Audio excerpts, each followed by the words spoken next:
Welcome to the Kopite Podcast with your hosts Mick Moran and Jay Pearson.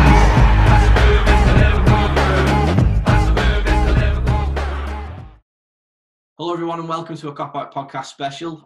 Jay Pearson with you, and as usual Mick is alongside me. Today we've got a very special guest joining us. He's a former Dutch international, signed by Rafa Benitez in July 2005. He went on to win the 2005 Super Cup, the 2007 Community Shield, and was an integral part of the side that went to the Champions League final in Athens. He won league titles in Holland and Spain with PSV and Barcelona respectively, among other accolades. He played for 7 different teams in 4 different countries in a spelling 18-year professional career. We are absolutely delighted to welcome Bolo Zenden. Bolo, thank you very much for joining us today. Hey. How you doing, lads? Not too bad. Good. Thank you for joining us. How are you finding it at home? Oh, it's one of those, isn't it? At the minute, everyone's struggling, but we're all happy and healthy. And I've got a little 2-year-old boy who's keeping me busy. What about yourself?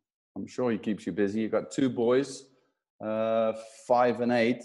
Yeah. Yep, they keep me busy. I haven't got any kids, so I'm just kind of working from home. But it's just... Maybe you've got someone else to keep you busy. He has. I have. Only joking. Bolo, basically just wanted to crack on with how your move to Liverpool came about. Obviously, Yes. You were at Middlesbrough at the time. You won Player of the Year in 2005. At that time, was there a whole host of clubs interested in getting your signature, or was it obviously just the chat with Rafa? Did that seal a deal? I had a 2-year, I had a 1-year deal with Middlesbrough. And how did that happen is I moved first on a season loan from Chelsea to Middlesbrough. And they wanted to make it a permanent stay. And I said, okay, I'll do that, but I'll only sign for a year. So I've signed for a year. And of course, at Middlesbrough, they weren't happy with me signing for just a year because it meant that I could leave the club on a free. But towards the end, of course, there was a lot of interest. And I already had contact with Luis Garcia. You remember the one who drank Sangria? Yeah. Of course. I played with him in Barcelona when he came Yeah. through the ranks. And obviously he left and made his career. And he was the first one to contact me about the interest of Liverpool. Before I even spoke to Rafa, because I know Rafa now for quite some time, and I know how he works. So before he starts negotiating, he wants to know, obviously, if a player is interested or not through different channels. So I spoke to Luis about a possible move, and then I started to chat with Rafa. So I already knew about the interest before Liverpool took on Milan in that famous game where they were 3-0 down at halftime and 3-3 and then still won it, the Istanbul one. So I was watching that game in a different way than some other did. So that was the first contact, and then over the summer, after obviously Liverpool won the Champions League, the deal was done. And Middlesbrough wasn't too happy, of course, with me signing for 1 year. As you said, I was chosen as Player of the Year by the fans, and well, I always had the fire in me to use, well, not misuse, but use Middlesbrough as a way of getting the regular football and show myself what I was capable of. But for me, the fact that Liverpool came along was also I'm going to say it paid off two things. One, the work I've put into it to get back where I wanted to be. And second of all, by signing a 1-year deal, I put myself on the line, because if I did get injured, then I didn't have anything. And that was the funny bit. From Steve McLaren, when I left, I received a letter from him thanking me for everything I've done for the club, for him, for the team. And they appreciated that. And even the board they said that in a way they wish they could give every player just a 1-year deal, because then they knew they would put in the best effort to obviously earn the right of a new deal. And I believe in that year I played 48 games and only missed one. Wow. And that's when I made the move to Liverpool. And because you'd won the League Cup at Middlesbrough, hadn't you? And it was at the time it was their only trophy. It's still their only trophy, isn't it? It still is, yeah. It was the first one in 125 years. I think we're 20 years on, so it was still the only one in the history of, what is it, 145 years or something. I don't know. But yeah, and also don't forget, with the team we had and with McLaren as a manager, we managed to play in Europe. We got to the last 16, and then I moved to Liverpool, and obviously we'll talk about that in a minute. But the year I left, we did we did put something down at Middlesbrough, because then they played the UEFA Cup final against Seville in Eindhoven, which they lost. But just to say that it was a totally different era for Middlesbrough. Yeah, and obviously, bro, you touched on obviously the Luis Garcia trying to get some insight from you beforehand, but in the actual dealings with Rafa over your time, obviously you worked under him and you worked with him at a later stage with Chelsea. He's always pictured as this like cold character, and I think yeah, like Steven Gerrard's talked about it, where he's talked about feeling unloved and wasn't sure how he was going to go about playing under him. What did you make of him? Obviously, you worked with him and you worked under him. What did you make of his tactics and the way he went about doing things? I've worked with him, and I've worked under him. Well, as a player and as an assistant manager. Of course, if you're an assistant manager, you get even more insight in how things are run. All I can say is that Rafa Benitez is a manager who's always got a tactical plan. He sets his team out like you would guess every manager does to win the game, but he does it also in a certain way where he's not looking at individuals as he's looking more at a physical state, maybe a mental state, but also tactic-wise, what suits best for that game. And it doesn't matter if someone is a high-profile player or not, or it just comes out with something that he thinks will win him the game. And if it means that he has to make an unpopular decision, then he's not bothered. He just makes a decision. And I've seen it again, obviously later on when I assisted him at Chelsea, and I can imagine, because I've been there as a player, I've had that same feeling at times. I'm thinking you don't really know what to expect going into the next game. Because you could have a really good game and then still not play the next one, but the one after that you're playing again. In my case, I believe I've played everything in Europe and then less in the league, where other players would play more in the league and less in Europe. It's just to see what fits the bill. Yeah. And obviously, like you said, he likes to make decisions that sometimes might not be popular. I was going to ask you about, obviously, he played you on the left of midfield quite a lot. And obviously, when he signed Dirk Kuyt from Holland, he moved him to a right midfield slot. Obviously, he was a striker back in Holland. Is it decisions like that obviously he wanted to get the best out of the team, and that's how he set his team up against, obviously, like putting you left and putting Dirk right? Was that a way to maybe stifle opponents, attacking fullbacks and so forth? Or yeah, as I say, sometimes he made that decision. I think the most the decision he made that stands out most for me was maybe you guys remember when we played Barcelona.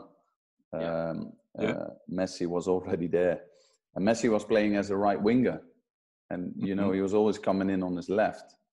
And when we confronted them, we had our Spanish right back, Arbeloa. Yep. He played him left back. And we're thinking, I mean, why would you put a right back on the left where you know that Arbeloa is also a threat on the right, coming on and having a cross? But he put him on the left, and quite frankly, of course, Messi now is a totally different player than what he was back then.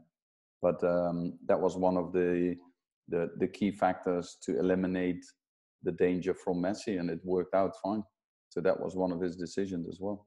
Yeah, it's tactical genius, really, when you think about it that way. Because, like you said, with Messi coming on the left, you've got a naturally right-footed player coming inside who's comfortable. So, yeah, you spot on. Things like that we don't see, isn't it? And it's incredible.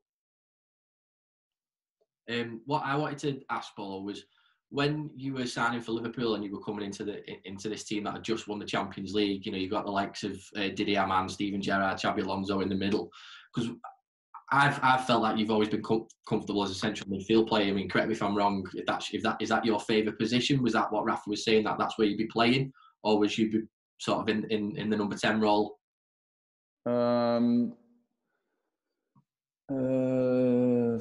That's a difficult one, because sometimes during your career, it is easier when you have one fixed position. So if you're just a number 9 or just a number 7 or whatever you want to call it, then that's that. I was a versatile player. I could play basically anywhere. Left wing, left midfield in the 4-4-2, left in the middle, maybe as a 10. I've played left back as well for the Netherlands and for Barcelona. So it gives your manager more options, but at the same time, it doesn't give you a fixed position within the squad. You're always there to fill a gap, and that can work for you, but also against you. So then if you ask me, what's your best position? I know that I could do anything, let's say any sort of position as a left back, left mid, left outside, or number 10. But if I did play from the left as a midfielder, I would like to join in and come a bit more in the 10 position. But it also depends on who you're playing with or who's next to you. As I said, if you got Stevie G on your right, just bombing on and having a shot, then probably you'd stick a bit longer. At Middlesbrough, I had George Boateng next to me, and the role was different, where I was always the one going forward. So it all depends on your tactics, on your system, on your setup, and also on your teammates. Yeah, of course. And when you're signing for Liverpool, and you've got the likes of Jamie Carragher and Steven Gerrard, who obviously Liverpool legends, even at that time, they were legendary players already. Was that another part of that attracted you to play with the likes of Steven Gerrard and Jamie Carragher? Of course. I mean, they're household names in the game. They've done so many great things for the club. And in general, anytime you sign for a big team, you're there to play with big players. And funny enough, I had the same at Barca, when someone's asking you and saying, how is it, you know, when you play with the likes of Figo, Rivaldo, or whatever? I'm thinking, well, yeah, it's special, but at the same time, you're there as well for a reason. Say that. So we're just there in the same position, and it's you're there for a reason, and you're there to together to do a great job and to make the city and the fans proud, and defend the colours the best you can. And of course, there's players that can make a difference. Yeah, absolutely. So when you signed for Liverpool, you played in the Super Cup, and you're picking up trophies quite early in your Liverpool career. You know, within a couple of months, it's quite special picking up the Super Cup. I know the competition's getting more recognised as an official, you know, proper competition every year, but obviously back then it's a trophy at the end of the day. It's a European trophy. Yeah, it is. We played in Monaco against CSKA Moscow, and Djibril Cissé, another friend of mine that I still have contact with, he scored 2 goals in the game and got man of the match, and it's a good memory. The only thing I always found is that in Monaco, it's not as attractive because of the running track around the pitch, but also the pitch is rock hard. It's solid, and I've played there later on when I was playing for Marseille, and I never really enjoyed the stadium and the occasion. But when you win a trophy, it doesn't matter. Yeah, of course. Obviously, like you said, you pick up that trophy, you're flying at your Liverpool career, and then unfortunately you pick up an injury the first couple of months. And I mean, don't get me wrong, Paul, when I was devastated for you, because when you'd signed for Liverpool at the time of where the club was, yes, we just won the Champions League, but there was still certain elements where we were quite far behind in terms of getting to the league title, and signing a player of your stature was brilliant for us as a fan base, because you're getting a legendary player like yourself. How bad was it, and did it affect you mentally getting that injury so early in your career? Yeah. I remember that I got injured in a Champions League game against Betis Seville. That's right. It was a clumsy thing with the fullback trying to bomb on, and I just tried to touch the ball out of play, and he hit me on the knee, and I felt something weird. But it was still 10 minutes to go, so I finished the game, but it didn't feel right. Yeah. So after the game, I went to the doctor and I said, "Doc, I'm not sure, but my knee just felt weird." So he checked it and he said, "Okay, well, we'll have to do a test in the hospital the day after," which we did. And he said, "Well, it's a possible cruciate ligament." I'm thinking, no chance. I've seen that before, you know, when people do the cruciates, they're screaming and they're on the floor and they can't do anything anymore. They get the oxygen and they're off. So I trained for another 2 weeks by myself to see if I could solve the problem with, training your muscles and try to see if that would solve it. But it still didn't feel right. And I went to the Netherlands to get a second opinion. And the doctor in the Netherlands said exactly the same. He said, "Listen, your cruciate ligament is gone. You have to get it fixed." And the hardest thing was then, as you said, obviously you're just new in the club. You had a few good months. You won your first trophies.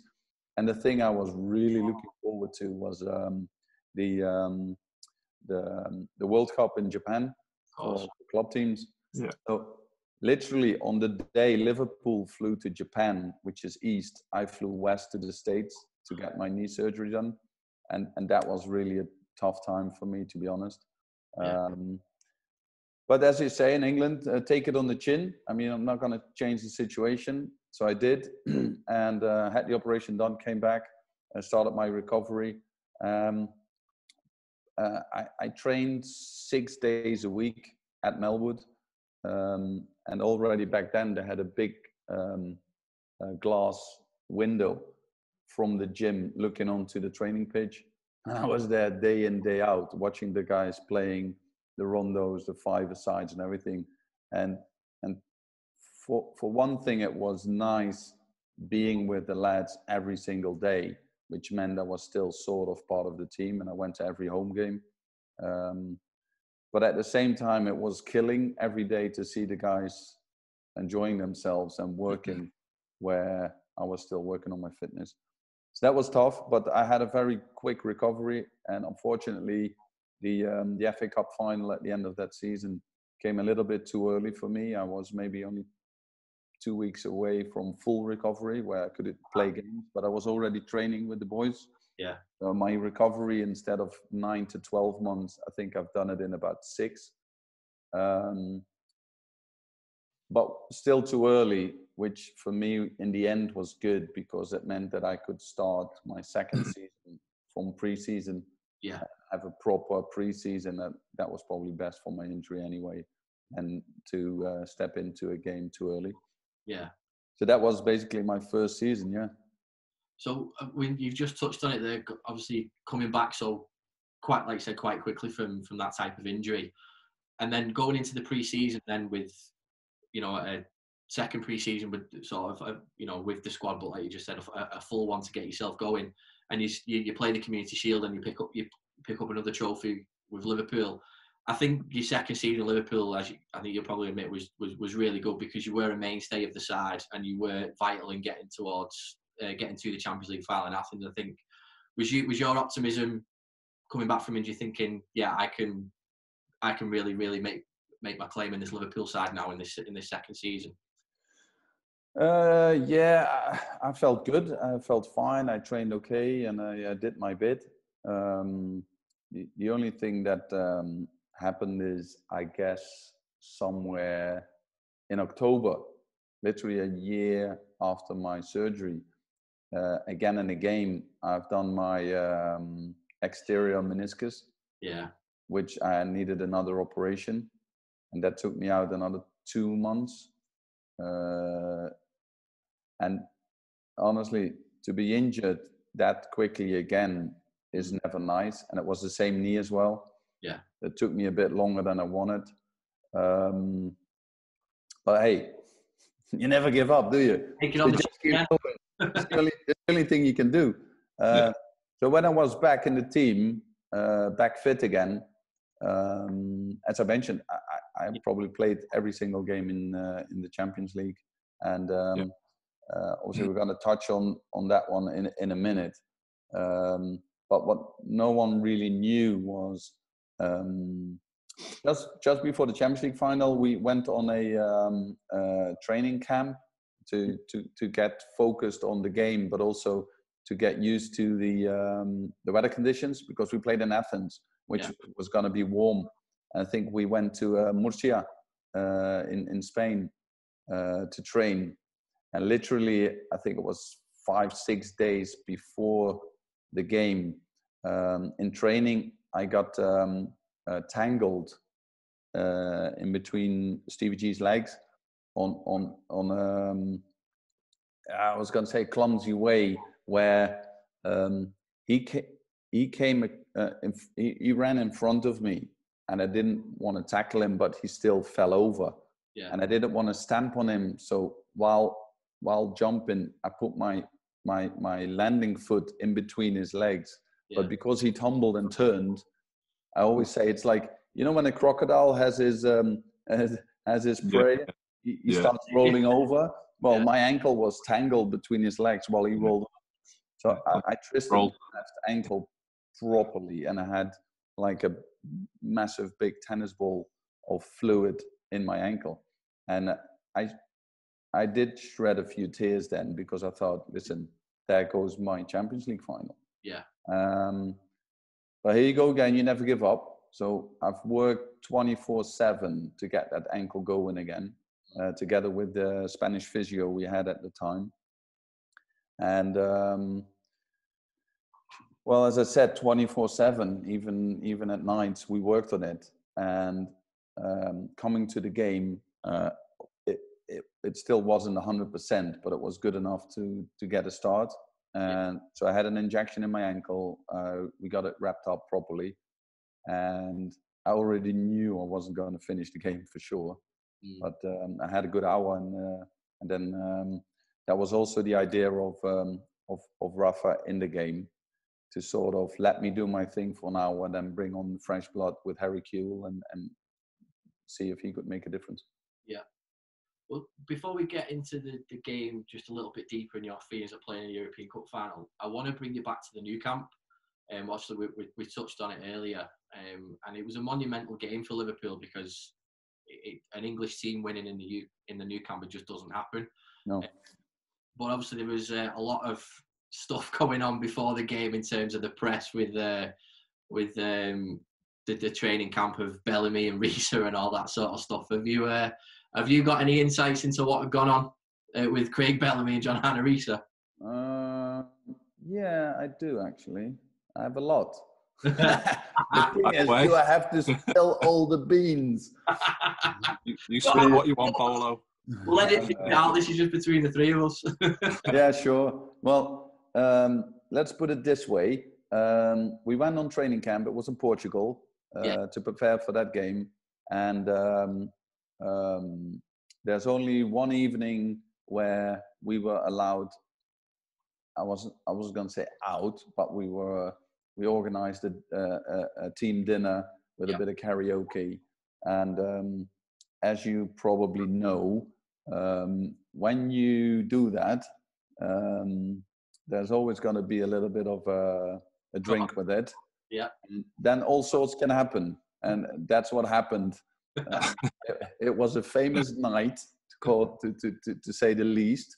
And one of the things is obviously with Greg Bellamy and Riise, that they had a little thing going on between them, which wasn't nice.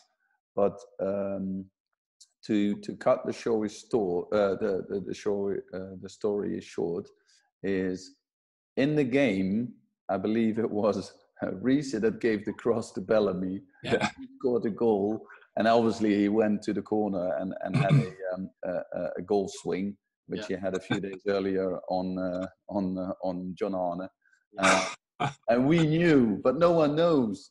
So that for us was, I mean, it was, how do you say, in Dutch we say we put sand on top of it, we bury it, and it's in the past. Yeah, absolutely. But that was that was a famous night. Yeah. There's not just one story about that night. I mean, I guess I could fill an hour with all sorts of stories.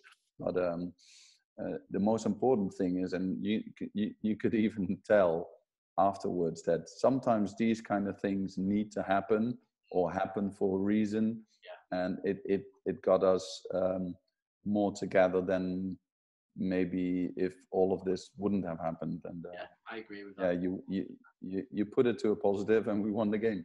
Yeah, it's amazing, isn't it? Like you said, they both assisted each other for each of their goals, and you're coming off the pitch in the Nou Camp, which obviously is a very special place for yourself, and you've got that victory. As a collective, as a group of players, obviously what had happened with John Arne and Craig a couple of days before, winning in the Nou Camp, did you guys just feel like we can go all the way in this competition after that? Well, if you win against Barca, well, they were the champions. Of course, then you think you could go all the way. It's but as you say, it during the season, I guess you're not always on top. But the most important thing is that when you're not, you're still winning. When things are not going your way, but you still find a way to win, that makes a certain belief grow. And then, of course, winning in and against Barcelona, that gives you even more confidence. What I also tried to say is, for example, I'm now assistant manager at PSV. Yeah, I was there already in the beginning of the season. We didn't have a lot of results. And you can tell the players as much as you want that they can do the job and that they're good and whatever, blah, blah, blah. But the only thing that really gives that confidence is winning games. And that's what happened. When you win games, then things are going for you. But it's also always much easier for a manager to convince players of your ideas and thoughts when you're winning. Yeah. I don't say that the manager who wins is always right, but it makes the decision making easier as well. Yeah, of course, mate. Absolutely. So going after the Barcelona game, we've got another knockout tie that was very significant for myself, but as a club, was the Chelsea game. Yeah. The semi-final. I'm not going to talk about the first leg because it was the second leg that was obviously the most emotional night. I mean, I still remember the entire day. It was a gorgeous sunny day. I was drinking most of the afternoon. It was a lovely day. You still remember that? And I still remember it, yeah. Still drinking all day and still remember that? Drinking up. Orange juice, Bolo. What were you drinking back then? I saw you drinking something. Well, this is just a Mountain Dew, so keeping the energy up. But back then there was the lager, it was everything. It was a Champions League semi-final again against Chelsea, and obviously we'd have the one a couple of years earlier, which was so emotionally charged. And here we were again playing Chelsea. We'd already played them in the group stage, so it was the season before, so it was always Liverpool Chelsea. So getting into that ground, and we knew it was going to be under the lights, and we knew how special this game was going to be. Obviously, you played a massive hand in the game anyway, with Kop scoring one of the penalty and putting in arguably man of the match performance. How did you feel going into the game, and was it just as special for you? Yeah, it was special. Obviously, we played them, was it 2 weeks earlier or a week earlier when we played at Stamford Bridge. We lost 1-0. They were really buzzing and they were having it.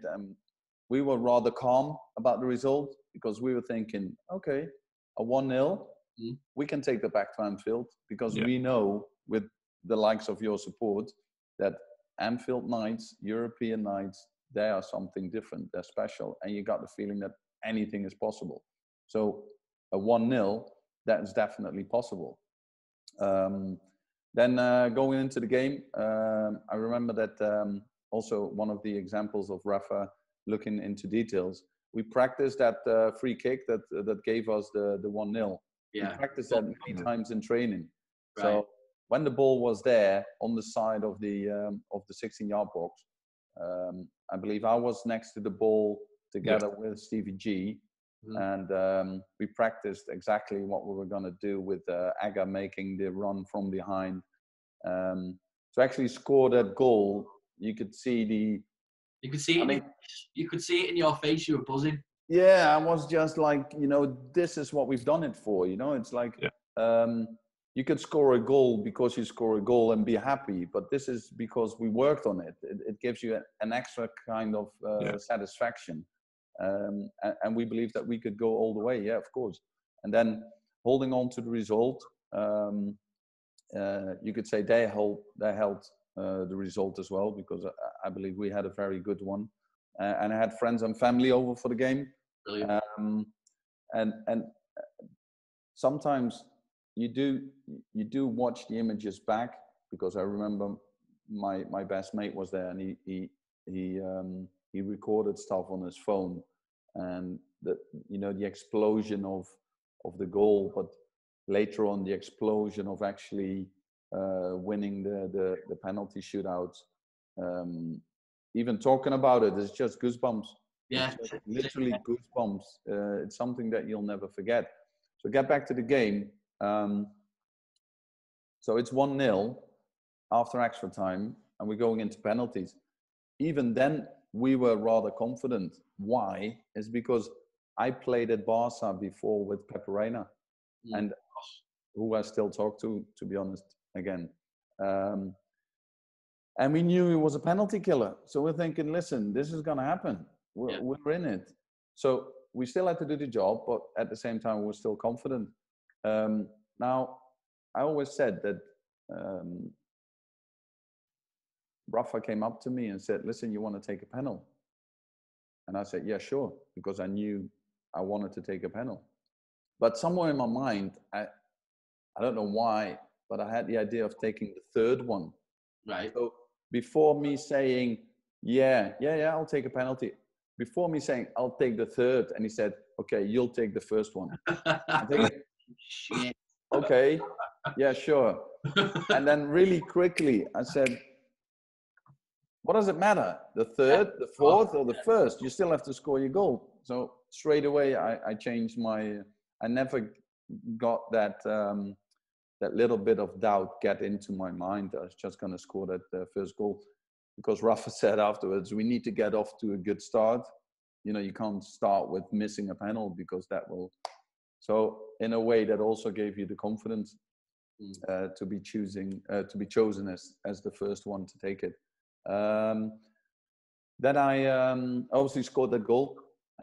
We had Peperena stopping 1 or 2, and then Dirk took the last one. But obviously the biggest hero, if you want to call it, is obviously Peperena stopping the penalties, and then running over all the way to the other side, because the cop was on the other side, wasn't it? Yeah, but it was great. It was just something. Funny enough, maybe even the semis, because you don't win the final, maybe the semis were even more emotional than the final itself. Yeah. Because I can tell you, a final you play to win. Yeah, absolutely. I was going to ask you, Bolo, did you practice the penalties in training at all? And obviously run up to the Chelsea game. Yeah, we did. Of course, it's Rafa. Yeah. Ridiculous. That's it. I mean, I don't know how. I was at the Anfield Road end, so obviously I was behind the goal, like the penalties being taken, and someone had shouted, "Rafa's sitting down," and like, I thought, why the frig is he sitting down? I mean, that's Rafa all over, isn't it? Really, just sat on his bum watching the penalties. Just fantastic. He seemed calm. He wasn't, was he not? So obviously you touched on it before, Ball, about getting to the Champions League final, and you got yourself injured, your ankle was fine, you were ready to start that game. And how did that feel walking out in a European Cup final, starting the game? Must have felt amazing. Let's put it this way, it gives you goosebumps, and at the same time maybe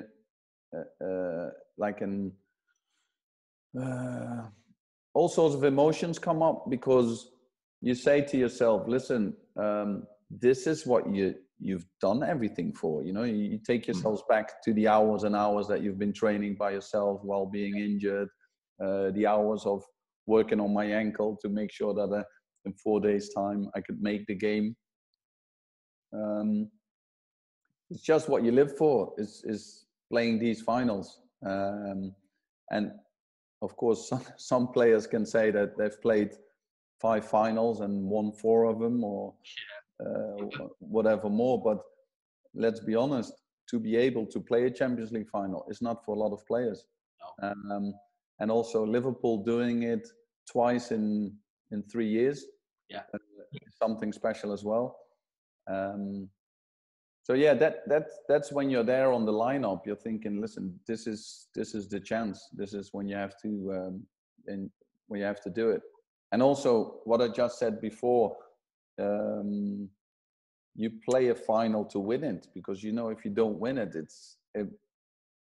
it's a strange feeling where somewhere down the line you're still proud that you've made it and played the Champions League final, but at the same time it's worthless. Yeah. Because the only thing that mattered was actually winning it. Of course. What was your feelings going into it, Bo? Obviously, we touched on the 2005, where I think most Liverpool fans would agree that our team wasn't as good at that stage. Whereas when you go into the final that you were a part of, I feel like most Liverpool fans were quite optimistic going into it, thinking we have probably got a quite similar team in terms of quality. And this might pose a better opportunity for us to win another one, like you said, 2 in 3 years. That would have been great for us. Did you think that we were as good as them? Obviously, on the night it was a bit tricky, because they got, I think, a goal was from a Pirlo free kick and flicked off Inzaghi and went in. I'm calling this. It was handball. I'm telling you, it was handball. I'm sure it wasn't handball, but what it was is that Pirlo took the free kick. Yeah, and Inzaghi ran towards the goal without having an eye on the ball itself, but he just wanted to go for the rebound. Yeah, I haven't seen the image back to see if it was maybe offside or not. Nowadays, I don't know, with the VAR and whatever you want to call it. But I did know that he had no clue that the ball touched his back, and it deviated, and obviously went to the other side. And I still have a horrible sight of him running towards the corner, celebrating as if he's meant it. And then we were chasing the game. You were asking, did we have a better team back then than in 2005? I think that maybe the real problem was playing AC Milan again, because this time they were much more worried. They were aware of the danger. They knew being 3-0 up and still losing it, that they were not going to make that happen again. Yeah. So when they scored that first goal, Italians being Italians, we knew it's going to be harder and harder to get a result. Then, to be honest, Inzaghi did score a very good second goal. To be fair, that was a proper good finish. Obviously, because we were chasing the game as well. Yeah. And then we got one back, and then you think, hey, this is still possible. 2-1. We're not going to give it away lightly, is it? As Liverpool does, you never give up, and you keep going. because you know anything is possible. But at the same time, Milan knew from 2 years previous that they had to do a lot to make sure that it's not going to happen. So they basically closed the ranks, and they did everything they could to keep that result, and in the end they did. So in a way, for them to get the lucky 1-0 advantage early on into the game, it suited them better than if it was the other way around. But that's football. And also in Athens, I believe that, of course, it's a Champions League final and it's special. And as I said, for one, if you don't win it, it doesn't have as much value. You don't think of it as much either than if you would have won it. But also the stadium, the setup again, it had a running track around it. You guys, the fans, were really far away from the pitch. I think they should have chosen a different stadium for a Champions League final. I think you should never play with a running track anyway. No, it was. It's nothing for nowadays. No, it's true. It like I said, it doesn't suit well, does it? But like you talk about the mentality of it there, and looking back fondly on a Champions League final. I mean, we obviously quite recently had the loss in Kiev, and with the squad that we have now, where they've had that setback in Kiev, where Henderson and Milner and Van Dijk, they've all got to walk past the trophy, and then they come back 12 months later, and then we win number 6, and we had a fantastic night in Madrid. I think that's the type of situation where if you don't win, it gives you the hunger to go and get it again, doesn't it? And that's what this Jurgen Klopp side have done, haven't they? Mm-hmm. Yeah, they've done an amazing job. Also to, I wasn't going to say replicate, but to go all the way again. Yeah. Don't get me wrong, it is very hard to do it again, but it's also very hard because if you get somewhere, it's easy to say maybe you lose the hunger, or you've been there, or whatever more. It's just, you could also say, listen, I've been there, I know what it's like, and I want to be there again. You know, it's just the way, how do you look at stuff? And to do it again and to win it, and the way they've won it as well, it says a lot. And afterwards, if you see the celebrations again in the town in Liverpool, it's just, well, it's hard to explain, but just as much as you guys celebrate any kind of trophy and that feeling that you get from it, that's similar for a player. You know, you work hard to get somewhere, and if you do, and it pays off, and you can celebrate it with your fans, that's something that is so warming. You can't really explain what it's like, you know, being on the open bus through the town, and you see the crowd coming out. It's just it's something amazing. Yeah. Just got to quickly touch on the Liverpool and Barcelona game at Anfield. How was you feeling? Was you slap bang in the middle of, because obviously you play for both teams, or was you just blown away by the fact we won 4-0? Yeah, that's a good one. The first one was 3-0, was it? Yes. Yeah. But if Messi just blown us away with that free kick, and then I'm thinking exactly what it was like, because in general, because I also work as a pundit on TV, I do some Champions League games, and many times it's Barcelona or Chelsea or Liverpool, because I've been to a few places.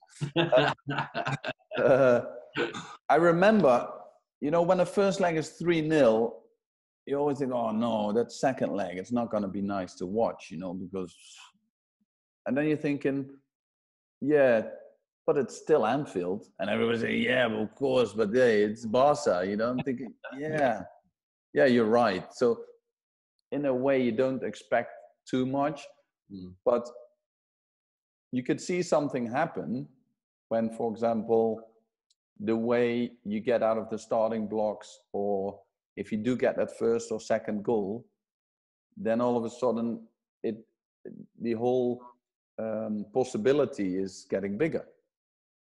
So when it happened, of course, I cheered. I went mental, like everybody did. I saw a few of the other pundits, the UK pundits, going mad as well behind the scenes, and that's the other beautiful part, I think, is that you don't need to be a Liverpool fan or a Barca fan, but in general, if you like football and you see these things happen, you can't be not happy, or you can't be not enjoying that, because it's something you don't see every day. Yeah, of course. You know, your squad number for Liverpool was number 32. Yes. Was there a reason why it was that number? I like the number. Cool. That's all. And you changed to 30, didn't you? You changed to 30 in the beginning. Yeah. I started off with 30, but because that was a number that was available or something. Yeah. I always enjoyed the bigger numbers, and then I had my eyes on 32. I played with Barca with 23, so then I had just flipped them over. Yeah. No, I always enjoyed the 32. We've got on our YouTube channel, one of the shows we do is called the Squad Number Show, where we look back at the Liverpool players worn every number. Yeah. So it's just a question I wanted to ask you, mate. So I love the 32. I love the number. But every time you join a team, I always looked at the numbers available. What I mean with it is, I would never go to a team and just say, listen, I want this or that. Because I think if you do have a player who's got his number, then you should always respect the player. Sure. And I remember at Barca, I played with 23. And one day, Iwan de la Peña, who looks a bit like you anyway, he came back to Barca.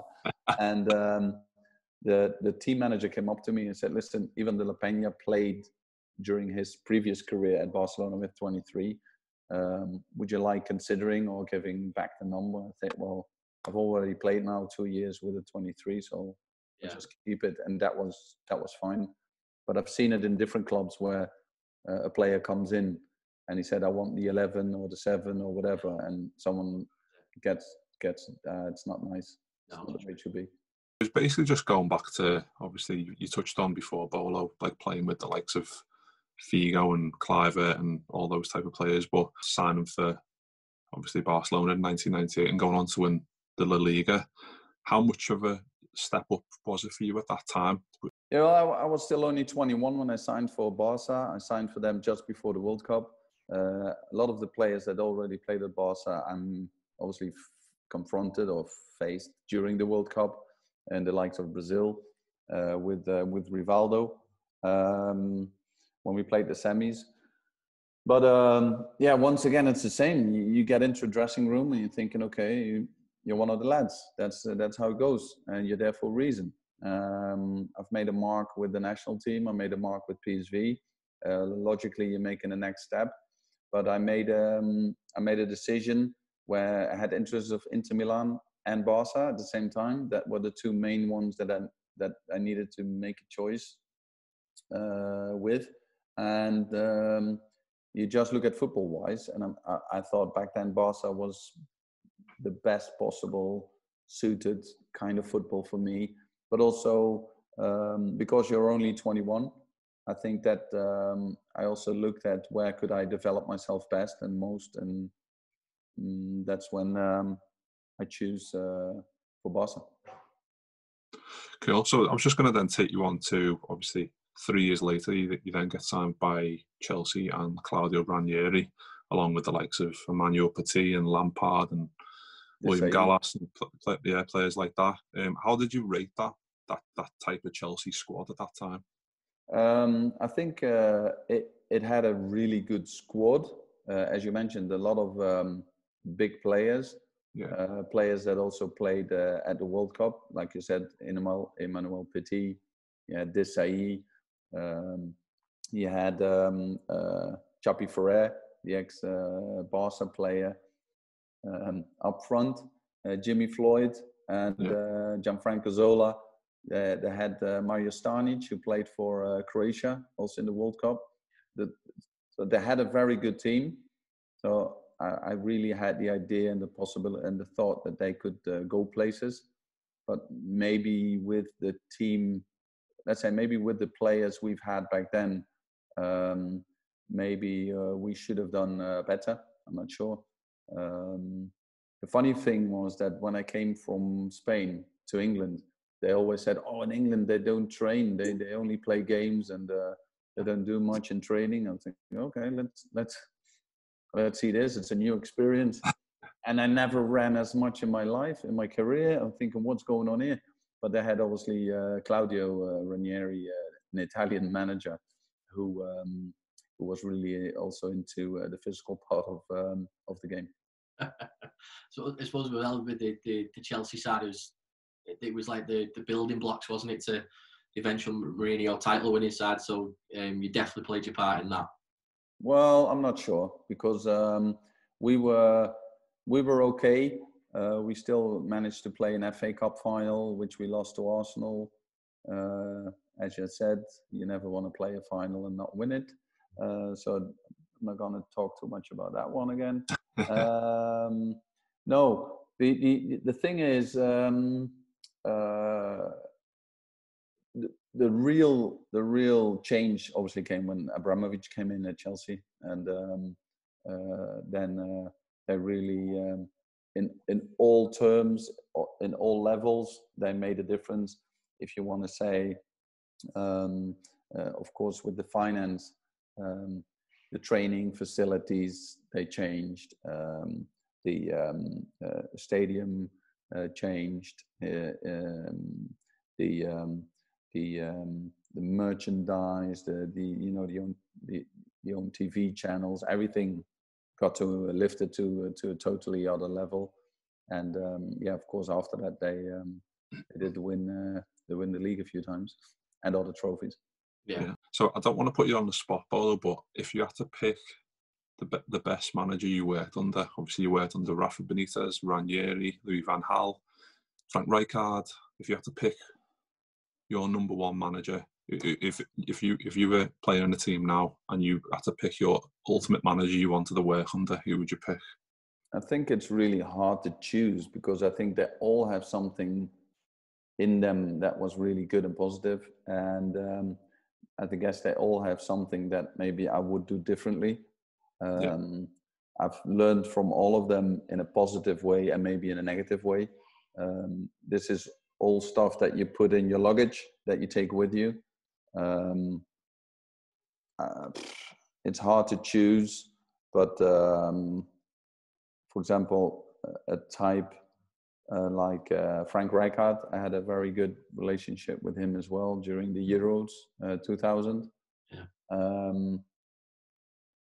Yeah. I just can't really choose because, as I said, even Van Gaal or Advocaat, Rafa, yeah, I think all of them. That's the other thing is that because you've played at the highest level, you've always met up with high-profile managers, and they're not there for no reason, is it?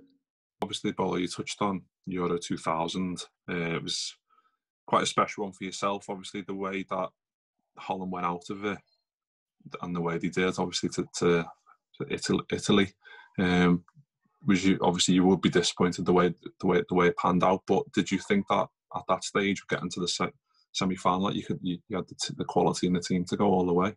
Yeah, I think in '98 we had a team to go all the way and win the World Cup, but we didn't win against Brazil on penalties, where in the end you never know what happens if you play a final. Then we would have played France in Paris. Then 2 years after, we played France in the group stages. We beat them 3-2. I scored the third one. Then we got to the semis, but also there, I think in 2000, we had this sort of similar team as in '98. Still the belief that we could go all the way and win it, especially being it in the Netherlands. Yeah. And then when you lose in the semis on penalties, where even during the game you missed 2 penalties, it was frustrating. But maybe in a way we were still happy not to play third and fourth place, because if you're in it to win it, then you definitely don't want to play a third and fourth spot.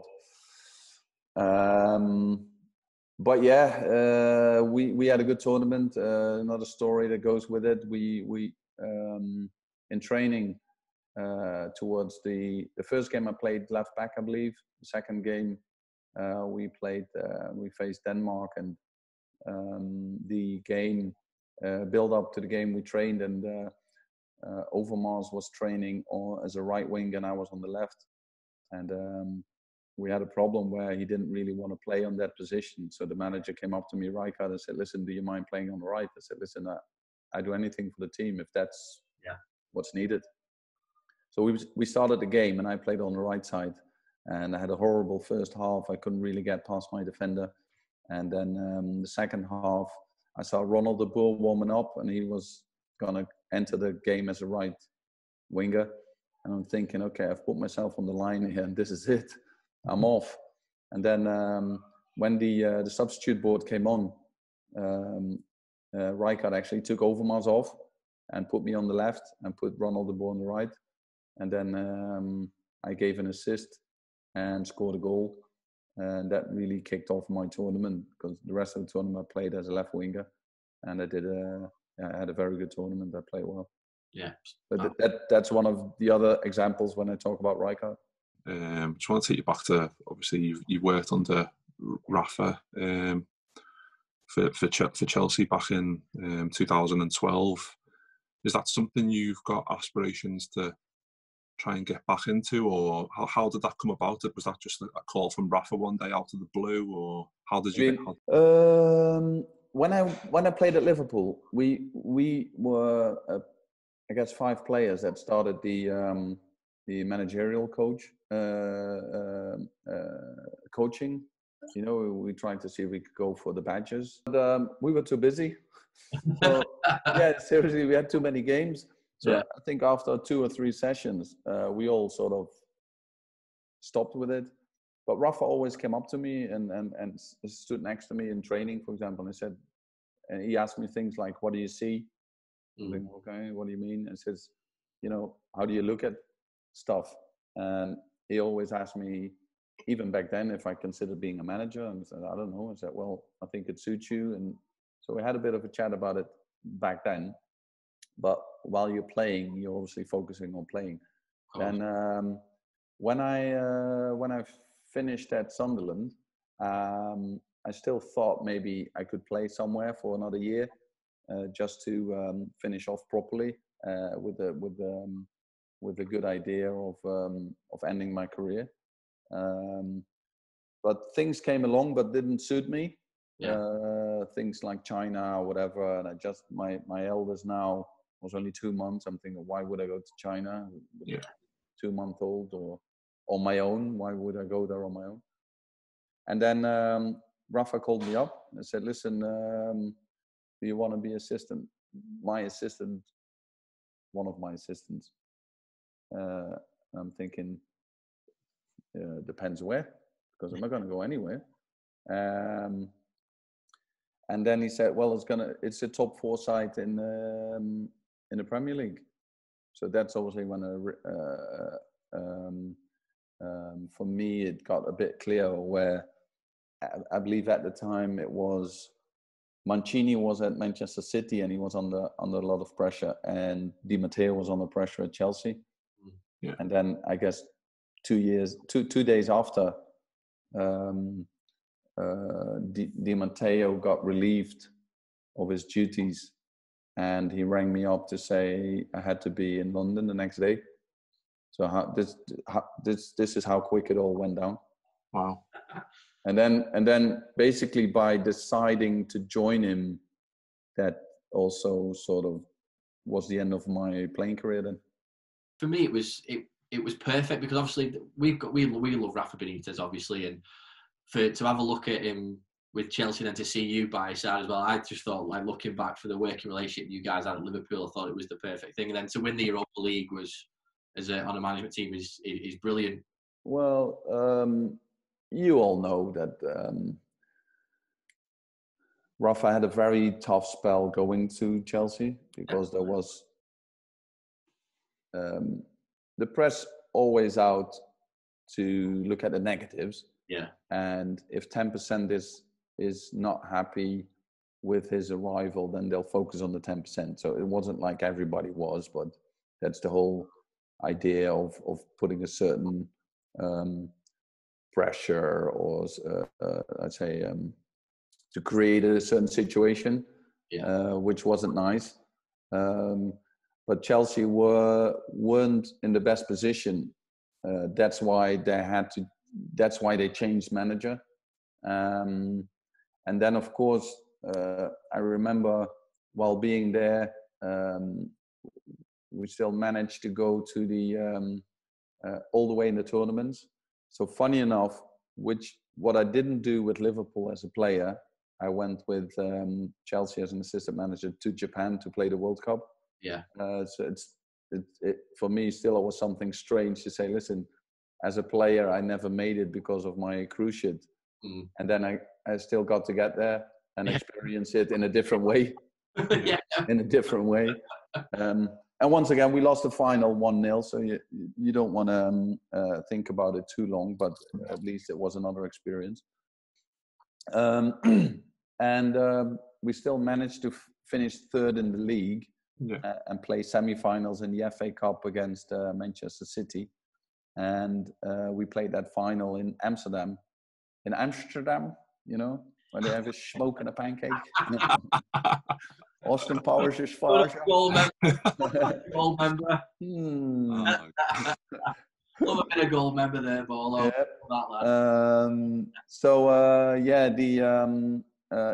All in all, if you go down the bottom bit, funny enough, the FA had a big problem because if we would have won the semis against City, we would have had to play 4 games in the last week of the season. Jeez. Because we had the Champions League, the Europa League final, the FA Cup final, and the 2 league games, because we still had to play one from the fact that we missed out because of the FA Cup quarters and semis and playing in Japan. So they were happy that we lost that semi-final. And so down the bottom bit, I think he did a really good job considering the circumstances at Chelsea. In terms of how it means, what it means to you as a player, does that relate to what it was like as a coach? Like those type of feelings, getting to like achievements of coming third in the league and winning the Europa League. Does that still carry as much weight as a coach for you as it did as a player? Let's put it this way. The best thing is to play football. Yeah, that's what I thought you'd say. Being a coach is nice, but never as nice as being a player. And you totally go by it in a different way. Nothing better than being in the tunnel, hearing the Champions League anthem or getting out and hear the roar of the fans. If you know, that's when it starts. Whereas maybe as a manager, it feels like, okay, that's it. Now they have to do the job. I mean, as soon as the boys are on the pitch, it doesn't end there. But obviously, it feels like you don't have as much influence as if you were a player, which is obvious. If you could pick your ultimate 5-a-side team with players that you've played with, who would you pick? Obviously, so you can pick yourself if you want. Obviously, you can put yourself in there. Can I choose 50? You said. I know, that's what I thought it'd be best to ask you, because you look at the list of players that you've played with.